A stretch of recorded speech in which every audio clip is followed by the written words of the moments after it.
नमस्कार, कच्चा चिट्ठा में आपका स्वागत है। मैं हूं आपके साथ अंशिका। आज कच्चा चिट्ठा इंडिया की बैठकों का खोलेंगे। दिल्ली में हुए इंडिया की मीटिंग भी कैसे बेनतीजा रही, उसका राज खोलेंगे। विपक्षी गठबंधन के गठन के बाद तीसरी बैठक में समन्वय समिति का गठन किया गया, जिसमें 14 सदस्य शामिल थे। इसी कोऑर्डिनेशन कमेटी की पहली मीटिंग दिल्ली में शरद पवार के घर में हुई, जिसमें कहा तो ये गया था कि विपक्षी नेता कई अहम मुद्दों पर चर्चा करेंगे, लेकिन हर बार की तरह ये बैठक भी बेनतीजा ही रही और इस बैठक से अब नया बवाल खड़े होने के भी संकेत मिल गए। दिल्ली में इंडिया की बैठक में बवाल, कोऑर्डिनेशन कमेटी की मीटिंग रही बेनतीजा, सीट शेयरिंग के मुद्दे पर भिड़े नेता, कई नेताओं ने मीटिंग से किया किनारा। विपक्षी गठबंधन के गठन के बाद से इस बात का हल्ला मचा हुआ था कि इंडिया जल्द ही सीट शेयरिंग का मसला हल करेगा। इस बात को सुनते सुनते महीनों हो गए और इंडिया की 3 अलग अलग राज्यों में बैठकें होने के साथ साथ 14 सदस्यीय कोऑर्डिनेशन कमेटी की पहली बैठक भी दिल्ली में शरद पवार के घर में हो गई, लेकिन सीट शेयरिंग पर अब भी फैसला नहीं हो पाया।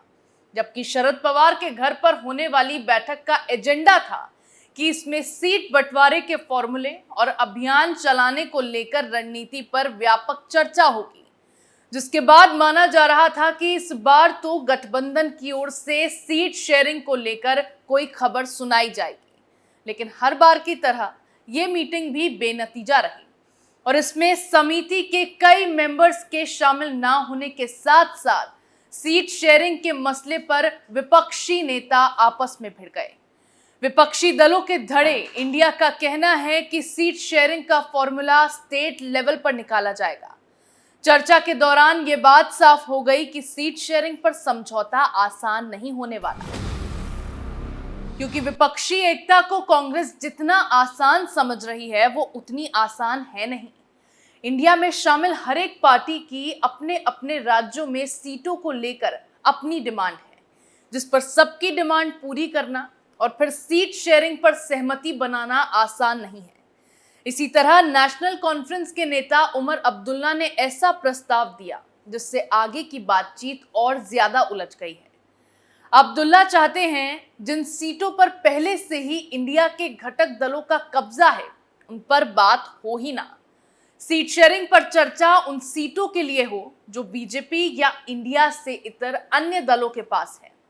अब्दुल्ला के इस फॉर्मूले का नतीजा ये होगा कि जिन पार्टियों ने जहां अच्छा परफॉर्म नहीं किया होगा वो अनमना जाएगी।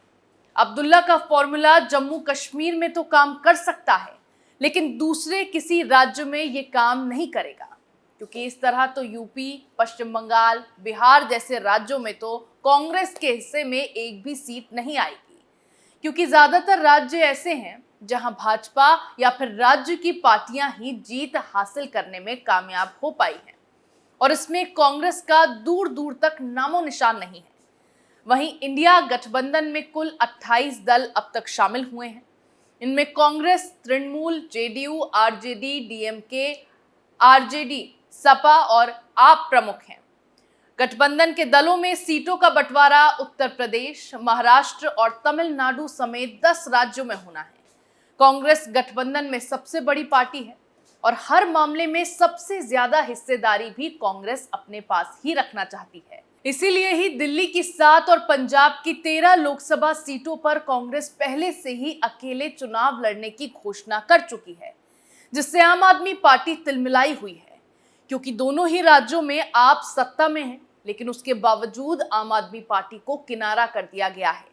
नतीजतन आपकी ओर से भी दोनों ही राज्यों में कांग्रेस के साथ गठबंधन से इनकार कर सभी लोकसभा सीटों पर अकेले चुनाव लड़ने की घोषणा कर दी गई है। ऐसे में अगर कांग्रेस और आप दोनों अलग अलग चुनाव लड़ेंगी तो गठबंधन संभव नहीं हो पाएगा। अटकलें ये भी है कि सीट बंटवारे के लिए 2019 चुनाव के प्रदर्शन को आधार बनाकर रनर अप फॉर्मूले पर बढ़ने पर भी मंथन किया जा रहा है। राज्य दल से ऊपर उठकर विपक्षी पार्टियां इस फॉर्मूले पर आगे बढ़ सकती हैं कि 2019 में जो पार्टी जो सीटें जीती थी वो सीटें उसे दी ही जाए।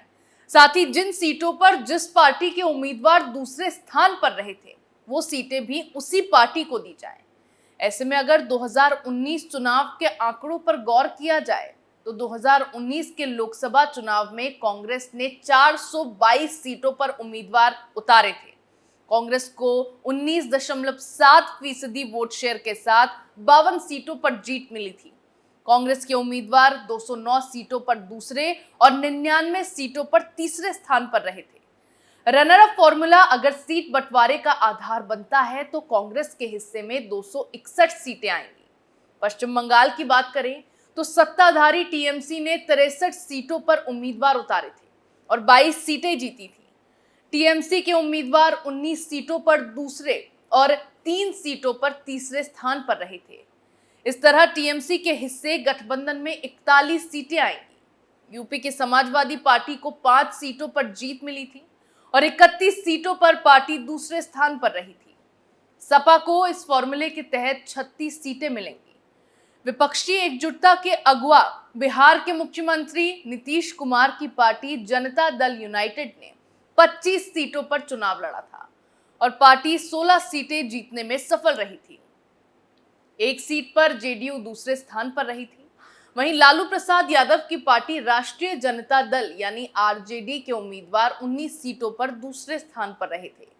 इस फॉर्मूले पर अगर सीट शेयरिंग की बात आती है तो 16 सांसदों वाली जेडीयू को 17 और 0 सांसदों वाली आरजेडी को 19 सीटें मिलेंगी और जो बची हुई सीटें होंगी वो कांग्रेस और बाकी दलों में बांटी जाएगी।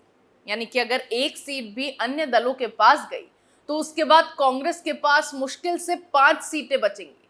लेकिन बिहार में तो कांग्रेस की डिमांड 15 सीटों से नीचे की नहीं है। लोकसभा के पिछले चुनाव में उद्धव ठाकरे की शिवसेना की बात करें तो 2019 में पार्टी एकजुट थी और तब पार्टी के 18 उम्मीदवार जीते थे। 3 सीटों पर पार्टी के उम्मीदवार दूसरे स्थान पर रहे थे। शरद पवार की एनसीपी को 5 सीटें मिली थी और 15 सीटों पर पार्टी दूसरे स्थान पर रही थी। इस तरह से देखें तो रनर अप फॉर्मूले के तहत शिवसेना की 21 और एनसीपी की 20 सीटों पर दावेदारी बनती है, जिससे कांग्रेस के हिस्से में तो मुश्किल से एक ही सीट आ पाएगी। डीएमके को 23, सीपीआईएम को 16, सीपीआई को 6, आम आदमी पार्टी, राष्ट्रीय लोकदल, आईयूएमएल नेशनल कॉन्फ्रेंस को 3-3, सीपीआई-एमएल को 1 सीट मिलेगी और महबूबा मुफ्ती की पार्टी को एक भी सीट नहीं मिलेगी। रनर अप फॉर्मूले में आंकड़ों पर गौर करें तो इसमें भी कई पेच हैं जिन पर सहमति बन पाना मुश्किल माना जा रहा है। ममता बनर्जी जहां गठबंधन की नींव पड़ने तक ये कहती रहीं कि कांग्रेस 200 सीटों पर लड़े, रनर अप फॉर्मूले से पार्टी की सीटें 261 पहुंचती हैं। कांग्रेस ओवरऑल ठीक स्थिति में नजर आ रही है, लेकिन पश्चिम बंगाल की ही बात करें तो वो एक सीट पर सिमटती नजर आ रही है। आम आदमी पार्टी की दिल्ली और पंजाब में सरकार है, लेकिन उसके हिस्से कांग्रेस की मेहरबानी से तो एक भी सीट नहीं आ पा रही। लेफ्ट पार्टियों को पश्चिम बंगाल में एक भी सीट नहीं मिलेगी। जो जहां मजबूत वो वहां लड़े का फॉर्मूला देने वाली ममता बनर्जी के लिए रनर अप फॉर्मूला भी मुफीद है। ममता की पार्टी को इस फॉर्मूले से भी 41 सीटें मिलेंगी। बिहार में जेडीयू को 17 और आरजेडी को 19 सीटें मिलेंगी। अखिलेश यादव की सपा को 36 सीटें मिल सकती हैं। महाराष्ट्र में अधिकतर सीटें एनसीपी और शिवसेना के बीच बंट जाएंगी। ऐसे में सवाल खड़े हो रहे हैं कि क्या कांग्रेस, आम आदमी पार्टी, पीडीपी, लेफ्ट पार्टियां इस फॉर्मूले पर सहमत होंगी? क्योंकि चाहे फॉर्मूला रनर अप हो या फिर उमर अब्दुल्ला का, कांग्रेस या बाकी पार्टियां खुद के हिस्से में नुकसान तो नहीं झेलेगी।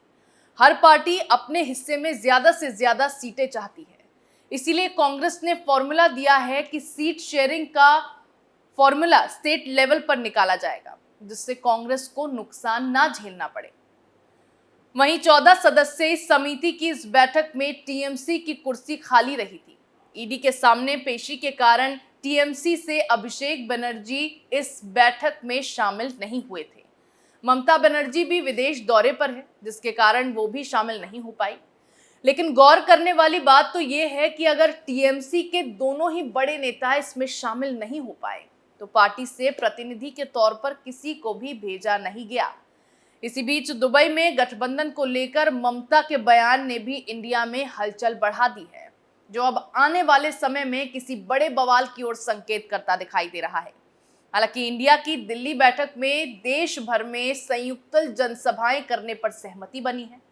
पहली जनसभा अक्टूबर के पहले सप्ताह में भोपाल में होगी, जो महंगाई, बेरोजगारी और भ्रष्टाचार के मुद्दे पर भाजपा सरकार को घेरेगी। विपक्षी पार्टियों ने जाति जनगणना के मुद्दे को आगे बढ़ाने का फैसला भी किया है।